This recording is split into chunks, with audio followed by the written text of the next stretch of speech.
Today we're talking auto white versus auto ambiance for your Fujifilm camera. What is it, how do you set it, and what exactly does it do to your photos?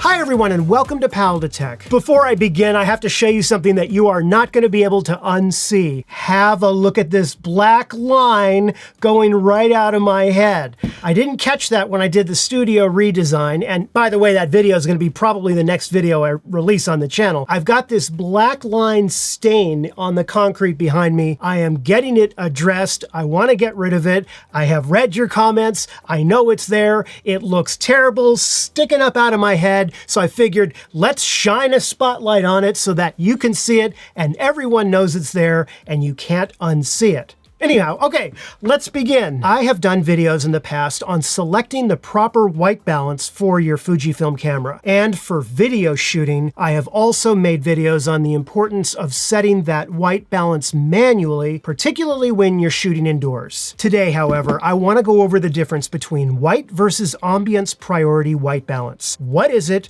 How do you set it, and what exactly does it do to your photos? On many of the newer Fujifilm cameras, such as the X-T4 and the X-T5, you can go into your menu right here, into the IQ section under white balance. And inside the menu, you're going to see, along with many choices, at the top a choice of 3 automatic areas: auto white priority, regular auto, and auto ambiance priority. Below that, you have 3 custom settings. We've gone over those before in past videos. I will leave a link down below. If you don't know how to set a custom white balance, make sure you watch that video after this one. It is an important skill for you to have if you're using a Fujifilm or any camera for that matter. You can also dial in the color temperature or choose one of these presets right here, such as fluorescent or shade or even underwater. It obviously goes without saying that if you set your camera to automatic white balance, your Fujifilm camera is going to look at the entire scene and it will then best judge what the correct white balance is based on pre-programmed algorithms and how Fujifilm has interpreted this. And just to briefly mention, this all has to do with the color temperature of the light in the scene that you're shooting. For example, this light right here is set to exactly 5600 Kelvin, and the color temperature of this light right now shining on me is approximately what you would get if you stepped outside on a cloudy day. Of course, I could change it to a different and warmer color temperature. You see how this now affects your scene? So by using the color temperature section of the camera menu, you're doing one of 2 things. You're either telling your Fujifilm camera specifically what the color temperature is, or you're telling your camera, hey, you make the decision. I don't want to have to think about it. Use your best judgment. If you shine a warm light on this, the white areas are going to look a lot different than if you cool down the temperature.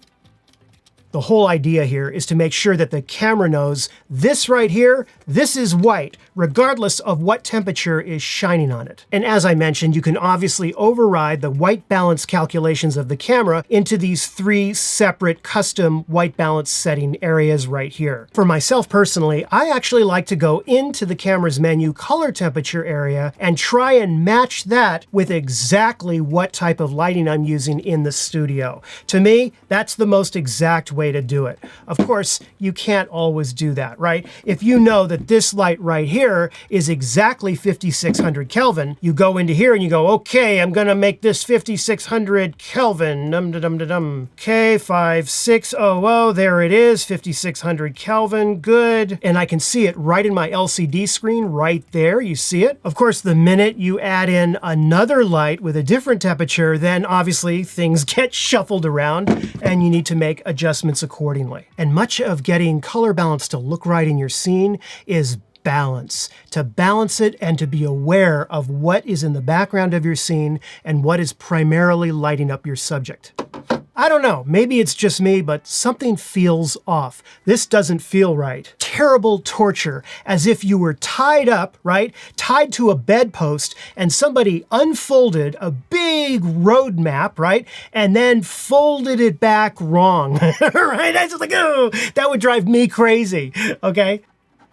check it out. That just feels better. It's more balanced. These are the kind of things you need to think about when you're shooting. Let's now get back to white priority and ambience priority. What these two terms and these settings on the camera basically mean is this. If you set your camera to one of these choices, your Fujifilm camera will first automatically adjust the white balance as if it were in automatic mode. However, for white priority, Fujifilm will lean toward giving you whiter whites. Sort of, I don't know, like that other product that people often use at least once every week or so basis.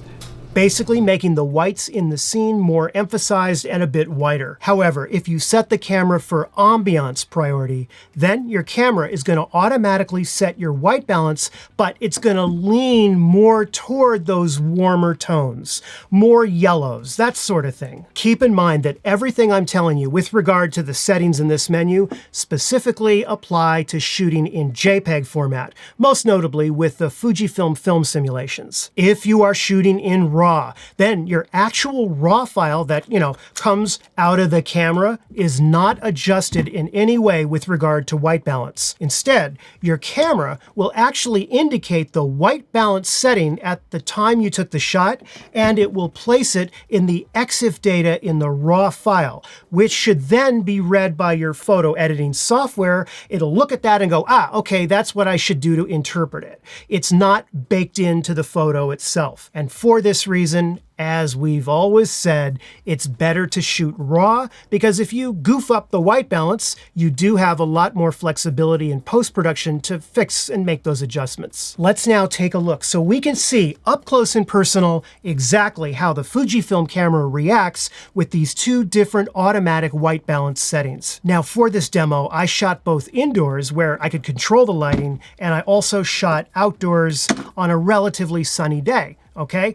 Let's take a look. In this first set of photos, I made sure that my lighting had a consistent color temperature of 4300 Kelvin, which is more or less a tungsten warm tone to it. The first shot right here was taken with auto white balance regular. But look at this. Here is auto white priority. And there's no doubt about it at all. The white priority has less yellow, it brings out more cooler tones to the image, but focusing more on the white areas of the image. And here's the two opposite extremes. And zooming in, you can really see the difference. You are going to get increased color saturation in your auto ambience priority than you would your auto white priority. Let's take a look at it now under studio lighting, all set to daylight temperature of 5600 Kelvin. Here's where things get more interesting. When you're shooting inside with cooler color temperatures, such as 5600 Kelvin, the difference between auto white priority and auto ambience priority on your camera is not that much. But even if I jump with these two extremes, they don't look that much different if my overall color temperature of the lighting in the scene is around 5600 Kelvin. I mean, they look almost identical.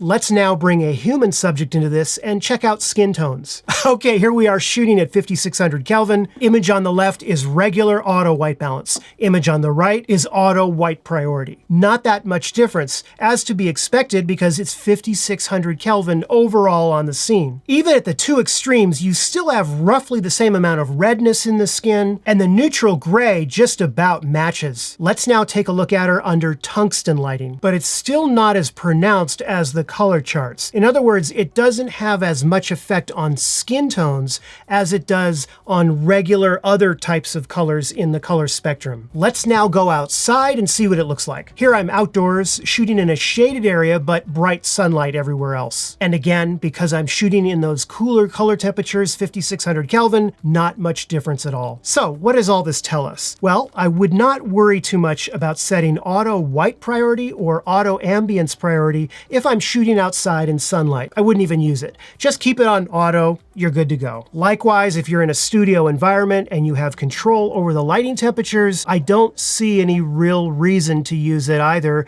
if you're shooting at 5600 and above. Where I think it makes the most difference and is the most helpful would be if you're shooting indoors with tungsten lights, warmer lighting, that sort of thing, or you're shooting outside, but it's more or less at sunrise or sunset, and you get those warm warmer tones. That would be when I would use it. And really it comes down more or less to the look that you're after in your overall scene. It doesn't really affect skin tones as much as I thought it would. It's more or less, do you want to have those whites just pop out in your scene?